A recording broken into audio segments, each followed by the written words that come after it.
Oh, Good afternoon, Frank. hi, Professor. How are you? I've been watching the news this week, and nothing much new has happened except for the new State Department declaration, which I think is a reformulation of a declaration that was first made maybe 6 months ago, or even a bit more than that, warning all American citizens of the possibility of terrorist attacks specifically against Americans globally, but with Europe at the top of the list. Yeah, you just told me that before we started recording. I was surprised because I hadn't seen any news mention of it. Well, it was. I heard it on some sort of news source, but I can't remember which one. Hmm. But so it's interesting that in this age of increasing travel, at a time when it's not Americans that are doing the most of the traveling, but they're, I think, doing an increasing amount of travel, we're being told that it's dangerous to travel. It's not good. And the people who seem to be traveling the most, I don't know about you. We've talked about this, are people from China. Now I don't know if that is only relegated to vacationing Chinese people, but I went to my bank yesterday to do some bank business, and everybody I talked to there was Chinese. oh, that's And that's this is an interesting. American bank That's interesting. in Philadelphia. Well, that's what happens when you have 1/6 of the world's population. It's uh, statistically probable you're going to encounter many people from that group. yes, Yeah. but it's particularly interesting because the Chinese seem to be becoming particularly conspicuous in certain occupations, Hmm. and I wonder whether there are more Chinese in America than Indians, Hmm. because there are certainly a large number of Indians. Hmm. And I think Indians have taken over the motel business, Yes, yes, for a long time um, now. Yeah, and I'm not sure what other things they may be doing. yeah, yeah. Uh, Well, it's. I mean, one of the things that this whole discussion with the Republican nomination process has done, at least for me, is it's reawakened in my own mind an appreciation of the succession of immigrant waves that came to this country, that created this country. And I mean, when you think back to 300 years ago, that there were very few non-indigenous people here, and then now all of a sudden there's 300 million plus, and it's quite an impressive story. And I think from the perspective of any American, it's a story to be proud of, and it's something that you just hope can continue.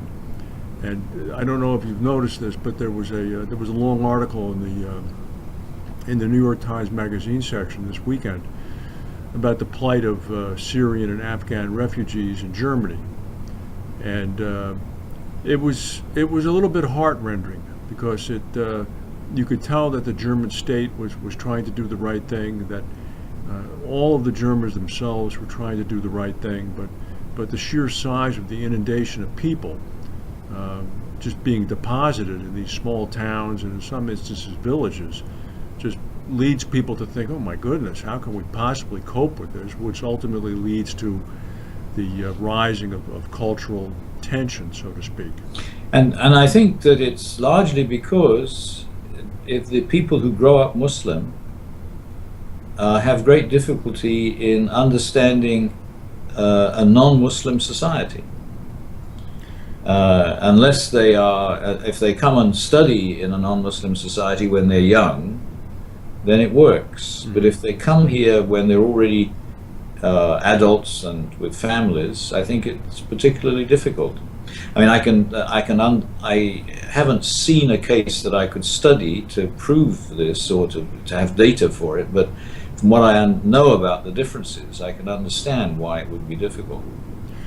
Well, I mean, not to sound trite, but if you turned that around, and if I suddenly emigrated to Saudi Arabia or to Iran, I would probably have some difficulty assimilating as well. Well, you might not like it, but you'd probably be more adaptable. Possibly. Uh, and I think the problem is with their adaptability. Hmm. Um, and the interesting thing is going to be, as globalization progresses, whether the amount of information that is coming to everybody in places like Iran will in fact change the way the society works. Because after all, we now live in an information society, and for a lot of people, that's what globalization means. By the way, I saw an article on Facebook about, have you seen the latest Economist with Zuckerberg on the cover, like Queen Victoria on her throne, something about the empire, and apparently 1.6 billion people use Facebook every day. No, 1.6 billion people use Facebook, a billion of them for 20 minutes every day. I don't doubt that. Yeah. And it makes money, and it's growing. It's making a lot of money. It confounds me. I did. You and I maybe talked about this a couple of years back before the Facebook IPO, and I was scratching my head saying, I just don't get this. But it goes to show. A lot of them are in Islamic countries. Oh, really? I think so. I mean, I know some of them are because I've got contacts there. And I imagine this is going to, gradually to begin with, but perhaps at an accelerating rate, change the way society works in these countries. And I already know that in Iran, which is more so than any other country except Saudi Arabia and Sudan, under a strictly Islamic government, women drive taxis, women drive buses, and although they have to be very careful mixing between sexes in public, nevertheless, men and women decide to live together without getting married. Oh, really? And all the sorts of things that go on here that we're used to now, that have been gradually increasing for the last, 50 years probably, are happening in Iran as well. Well, there was also a story in the Wall Street Journal over the weekend about the Iranian airline, the national airline, Air Iran, talking with Boeing and Airbus about buying dozens of billions of dollars worth of new planes. And the Boeing has special permission from the American government to go there. Yes. So somebody's going to be flying on all those new planes, and the big Airbus A380s are included in the inventory. So they're going to be coming to the West. They're going to be going to Japan. They're going to be heading everywhere. So this whole, I think, cross-fertilization is just going to continue. Yeah. And what that will do, as you've often mentioned, is it in some ways it's going to, I guess, distinguish Iran in the popular mind as a Persian state, as compared to just purely an Islamic state, and will separate them further from other states such as Saudi Arabia and Pakistan and other countries that. Well, it may do something for the image of Islam in the West. On the other hand, it may make people think that Shia Islam is different from Sunni Islam in particular ways only. Because I think that, I've been arguing for some time now that Shia Islam is in fact urban Islam, and it was promoted by the people who were the successors in the Islamic world of the pre-Islamic Sasanian and Achaemenian empires, who provided the bureaucratic tradition that made the Islamic world work. So it grew up in a city, whereas the Sunni Islam is practiced and interpreted and enforced and politically organized still in exactly the same way as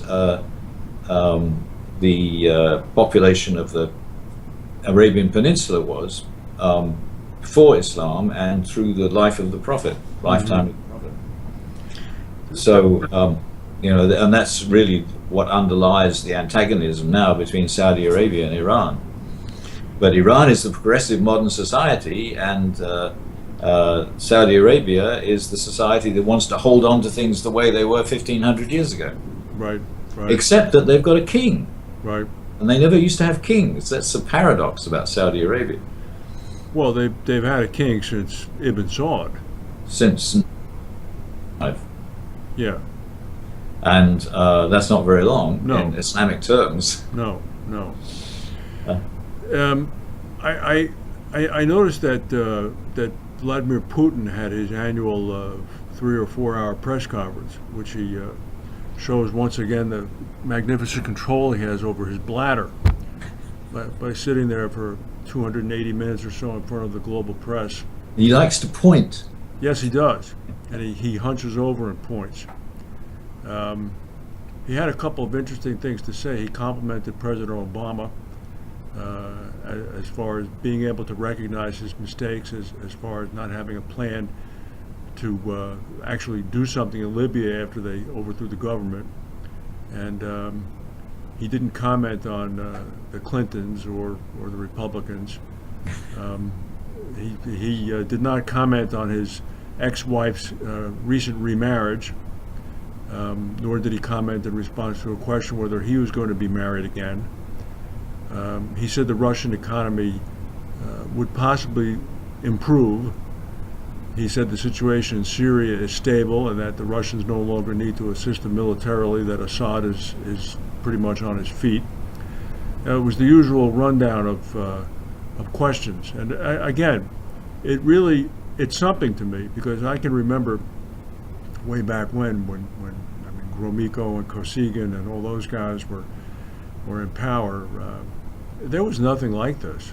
There was no Russian leader who, even if the questions are controlled, which they were, there was no Russian leader who would sit there and do that. And it's interesting because the few times that Obama has appeared at joint press conferences with the president of China, the Chinese president is very uncomfortable with Western media questions being lobbed at him.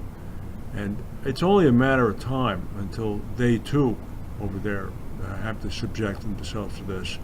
And I'm wondering, insofar as Iran goes, is there that kind of questioning or dialogue of its leadership by the population? Does that ever exist? Because, I mean, there seems to be such a dichotomy between all the things you just mentioned on a social level and the strict teaching of the state, so to speak. That's a very good question, actually. I'd never thought of that. I think that certainly the Supreme Leader doesn't expose himself to public questioning. But then he's not, according to the Constitution, that's not a political position. Yes. He's simply there to make sure that the government doesn't decide to do something that doesn't fit with Islamic law. Rouhani, I think, probably does. And Zarif, the foreign minister, I think probably does. But I'm not sure in what situations and to what extent it's open questioning. I think Iran is still one of those countries, and I don't know whether it's a Persian influence or the Islamic influence. And I know Russia has this. It dates back to Tsar's times, where a citizen, no matter how low in the rungs, can write a letter to the leader and expect some sort of response. The Tsars always did that, and I've read anecdotally that Iranians will write letters and get answers. Do you know anything about that? When I was in the time of the Shah, when I was being introduced to Iranian history and Iranian culture, it was generally understood that anybody had the right to go and ask a question from anybody else, though that didn't work with the current Shah. Right. But any other sort of important person, it was supposed to be possible. That's very interesting. I wonder how much of that is carried over today. I'm sure it's remembered, but I wonder whether it actually happens anymore. Mm-hmm. Well, it bears watching, because that kind of institutional memory, to the extent people can remember it, combined with the explosion of social media and the increasing velocity of globalization, it could quickly lead to a sort of turning of the tables. Yes. Yes, well, I think that this is in my mind, this is what is the most important factor in globalization, is the fact that the way people interact and what they um, expect from interaction is the most important part of what is changing in globalization, and it all has to do with the fact that all of us are interacting with more and more people, and that changes the sorts of relationships that we have with the people that we do interact with. But it's happening at different rates in different places. And that produces different expectations in different places, and that's what underlies a lot of the problems of the modern world. Indeed. But if you're an optimist, then you see all these differences evening out over the next 50 years or so. And then we'll all live happily ever after. But if you are not an optimist, it could lead to really serious problems. Well, I think we're going to need our snorkeling gear, because it seems as if the sea level is going to rise by 12 feet in 100 years. 12 feet? Yes, it's now up to 12 feet. Ah. And then there was another article in, I think, the New York Times today that said that documents retrieved now from Exxon, or its predecessor company, Humble Oil, as early as 1952, showed that the company was aware of the scientific antecedents of global warming and kept a lid on it, which is not surprising. What about the next ice age?